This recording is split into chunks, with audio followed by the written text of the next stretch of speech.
ဒါကျွန်တော်ဘွားမှာမြင်းစီးရပထမဆုံးပဲပေါ့နော်အရင်စိတ်လုံရှားတယ်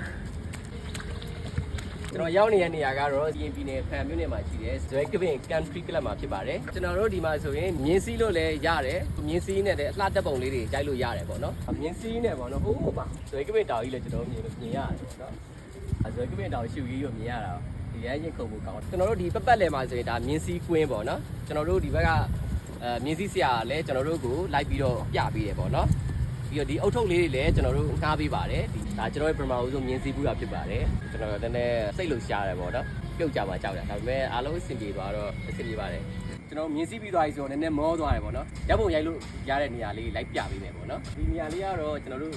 Zwegvin Country Club မြင်းဆောင်ရဲ့အရှိလေးပေါ့နော်ဒီနေရာလေးမှာလည်းကျွန်တော်ဓာတ်ပုံရိုက်လို့လှတယ်ပေါ့နော်နောက်တစ်နေရာကတော့ဒီနေရာလေးပေါ့နော်ဒီနေရာလေးကကျွန်တော်တို့ဓာတ်ပုံထဲမှာဆိုရင်အမြင်ထူးခြားတဲ့နေရာလေးပေါ့နော်ဒါတော့ hippie style တင်တယ်တဲလေးပုံစံမျိုးပေါ့နော်ဒီနေရာလေးမှာဆိုရင်တော့မဖြစ်မနေရရမယ့်နေရာတစ်ခုဖြစ်ပါတယ်ကျွန်တော်တို့တွေဓာတ်ပုံ post ပေးမယ်ပေါ့နော်ဒီနေရာလေးကကျွန်တော်တို့မျှော်စင်ပေါ့နော်ကျွန်တော် view point ကြည့်လို့ရတဲ့နေရာလေးပေါ့ဒါကျွန်တော် Zwegvin တောင်သွားကြည့်ရ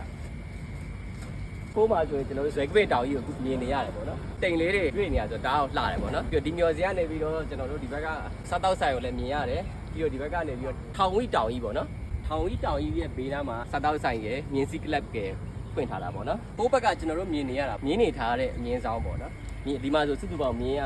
6កောင်လောက်ရှိတယ်ပေါ့နော်ဟယ်လိုဒီတယ်လီဖုန်းလေးကလည်းဒါဒီ Country Club က signature တခုပေါ့နော်ဒီနေရာလေးမှာတော့မိန်းကလေးတွေတော်တော်များများ post ပေးကြပါပေါ့နော်ဒီနေရာလေးက post ပေးဖို့အရင်လှတဲ့နေရာတွေကတခုပေါ့နော်ဟုတ်ကဲ့ပါမင်္ဂလာပါကျွန်တော်နာမည်ရှိုင်းနေကြည့်ပါ Country Club ဆိုတဲ့အတိုင်းပေါ့နော်သူ့ရဲ့ sign board ကလည်းတန်အနေနဲ့လုပ်ထားတာပေါ့နော်ဒါတော့ Zwegvin Equestrian and Country Club ဖြစ်ပါတယ်မြင်းစီးပြီးသွားပြီဆိုတော့ကျွန်တော်စားတောက်ဆိုင်ထဲမှာဘာစားတောက်တွေရတယ်ဆိုတော့သွားကြည့်မယ်ပေါ့နော်ဒါကတော့ Zwegvin မြင်းစီး club ရဲ့စားတောက်တွေပေါ့နော်ဒီစားတောက်ဆိုင်မှာကျွန်တော်တို့ကရင်မျိုးရအစားတောက်တွေလည်းရပါတယ်။လက်ပေါ်လည်းရတယ်ပေါ့နော်။ယူရီးယားအစားအစာတရုတ်အစားအစာယူရိုပီယန်ဖူးတွေလည်းရပါတယ်ခင်ဗျာ။ကျွန်တော်တို့မြင်းစီးပြီးသွားပြီဆိုတော့ဖိုင်လေးစာနေပြီပေါ့နော်။ကျွန်တော်တို့မှာထားတဲ့အစားတောက်လေးတွေပေါ့။ဒီမှာတော့ကရင်ရိုးရအစားတောက်ဆိုတော့ကျွန်တော်မြစ်တာလက်ပေါ်လည်းရတယ်ပေါ့နော်။ဒါတော့ပစုံအစိမ့်တော့ဒီကောင်လေးကတော့ဝက်ဥတုတ်ပေါ့နော်။ဒါကတော့ဒါစက်သားဖတ်ကပောင်ပေါ့။ဒါကတော့ဝက်နှံရိုးကြော်ပေါ့နော်။ဒီမှာအစားတောက်မျိုးစုံရတယ်ပေါ့နော်။တော့မြည်ကြည့်မယ်။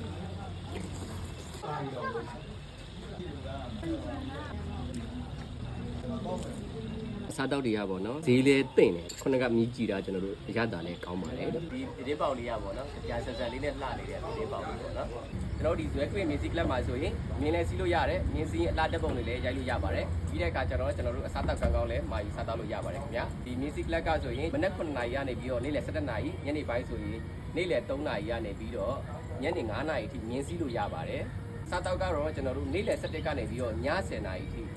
မာယူစားတောက်လို့ရပါတယ်ခင်ဗျာZwegvin Music Club ကကရင်ပြည်နယ်ရဲ့ဖန်မြို့နယ်မှာရှိတယ်ဒီနေရာလေးကတော့ Zwegvin Hotel ရဲ့ဘေးနားမှာရှိတဲ့စားတောက်ဆိုင်ဖြစ်ပါတယ်ကျွန်တော်တို့တန်လင်တရားနဲ့လည်းတိတ်မဝေးဘူးပေါ့နော်မြင်းစီးတာကိုချစ်တဲ့သူတွေဓာတ်ပုံကောင်းကောင်းလိုချင်တဲ့သူတွေအတွက်ဆိုရင်တော့ဒီနေရာလေးကတင့်တော်တဲ့နေရာလေးဖြစ်ပါတယ်အားလုံးကျေးဇူးတင်ပါတယ်ကျွန်တော်နာမည်ရှိုင်းနေချစ်ဖြစ်ပါတယ်